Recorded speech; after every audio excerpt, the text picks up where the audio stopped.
Nikita Mirzani nyinyiri hamil duluan berkedok nikah siri, diduga sindir Lesti Kejora dan Rizky Bilar. Diketahui saat ini kontroversi tentang pernikahan siri Lesti Kejora dan Rizky Bilar masih jadi perbincangan publik.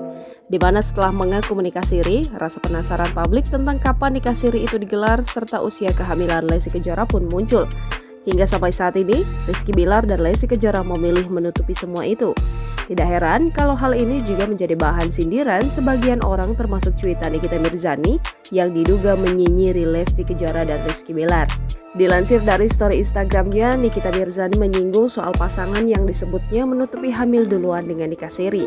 Dikatakan pula oleh Nikita Mirzani, jika seseorang itu paham agama, apalagi sampai memakai hijab, seharusnya ia mengerti bahwa menikah dalam kondisi hamil dalam agama itu pun dianggap tidak sah.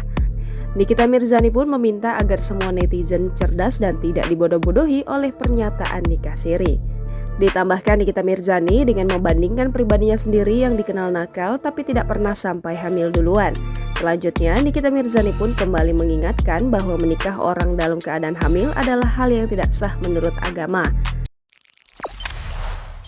Jangan lupa subscribe, share, komen, dan like ya!